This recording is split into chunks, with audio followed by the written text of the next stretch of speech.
Assalamualaikum warahmatullahi wabarakatuh. Saya Anissa Nurul Fitri dari Program Studi Komunikasi Penyiaran Islam semester 3 Institut Agama Islam Syahid Bogor. Video ini dibuat bertujuan untuk memenuhi tugas mata kuliah Teknologi Informasi dan Komunikasi.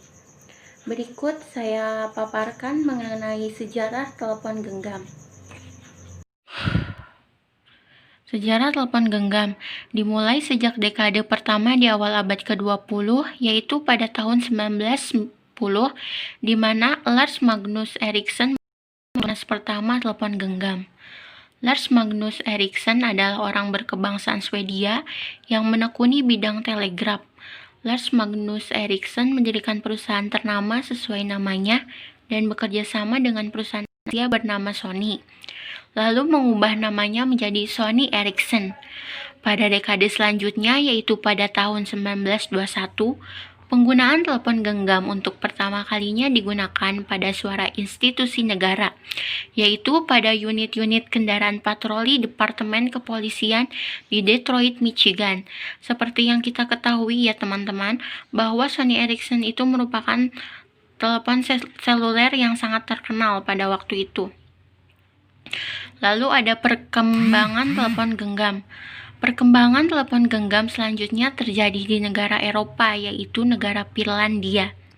Pada tahun 1960, sebuah perusahaan yang bergerak di bidang perkabelan, Venice Cable Works, kemudian mengembangkan perusahaannya menjadi perusahaan elektronik yang mengeluarkan brand telepon genggam ternama di dunia, yaitu Nokia, dan resmi dikomersilkan pada tahun 1969.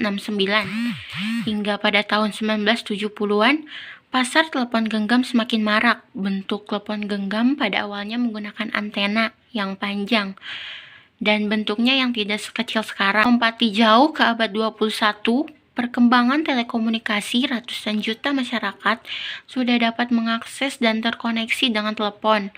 Sampai sekarang ya teman-teman, bahwa brand Nokia itu sudah sangat terkenal dari dulu hingga kini. Lalu selanjutnya ada fungsi telepon genggam saat ini. Fungsi utama telepon genggam yaitu telepon genggam mempunyai fungsi utama untuk menelpon, menghubungkan secara interaktif atau dua arah komunikator dengan komunikan melalui medium perangkat elektronik yang disebut handphone.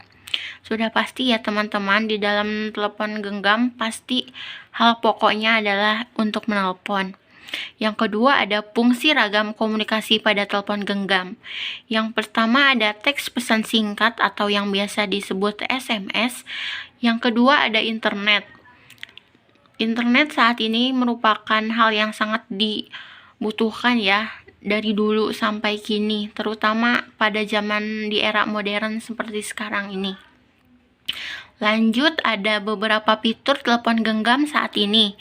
Terdapat kecenderungan di dunia pertelepon genggaman bahwa telepon genggam yang mutakhir selalu dilengkapi dengan banyak fitur-fitur menarik, di antaranya kamera yang berisikan video dan foto, musik player, game, organizer, dan office application.